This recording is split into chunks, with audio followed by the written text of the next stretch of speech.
C'est une famille qui était assez étrange en ce sens que c'est jamais l'aîné qui héritait du titre et des terres, c'était toujours le cadet. Parce que l'aîné mourait avant ses enfants, enfin après ses enfants même, ce qui fait qu'il n'avait pas d'enfants qui pouvaient prendre la suite. Donc c'est le frère cadet qui récupérait, et sur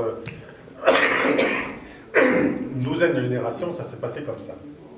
Franchement. La famille donc se poursuit à travers les royautés diverses, hein, mais ils étaient très riches.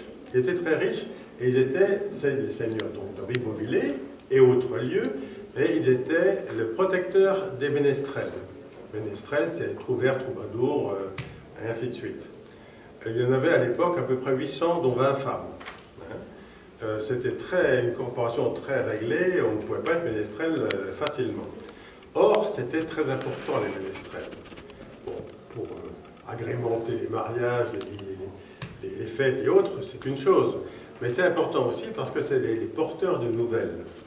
Et c'était le Facebook des Ribeaupierre, puisqu'ils pouvaient transporter les nouvelles aussi bien justes que fausses, et mobiliser la population. C'était donc important.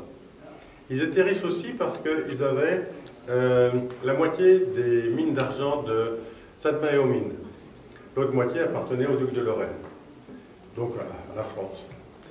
Et dans cette mine d'argent, ils ont récolté à peu près 6 tonnes d'argent par an.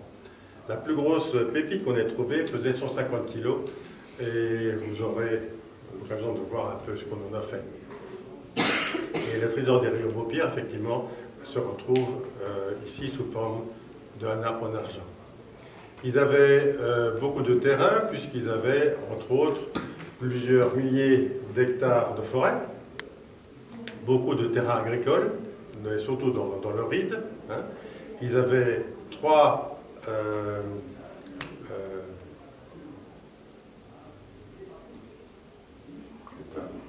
Vas-y, dis-moi. Non, à la fin, vrai. 3 cols. Ils avaient 3 cols. Et sur les cols, il y a quoi? Il y a des péages. Donc ça rapportait aussi beaucoup de sous. Alors il y a des choses amusantes. Louis XIV est venu ici. Hein, mais le comte de Ribeaupierre venait de mourir. 2 jours avant, on n'avait pas eu le temps de l'enterrer quand il est arrivé ici. C'était donc Louis XIV, on l'a pas reçu à la mairie, il était reçu au château de Saint-Ulrich. Hein. Alors on ne savait pas très bien comment recevoir Louis XIV et quoi faire du corps du dernier Ribeaupierre. Alors on l'a mis dans un placard, pas Louis XIV, le corps. Hein. On l'a mis dans un placard d'une pièce qui a été donnée à la Montespan. Donc elle a passé la nuit avec le cadavre des Ribeaupierre dans le placard. Mais Louis XIV lui a raconté en rigolant que le lendemain.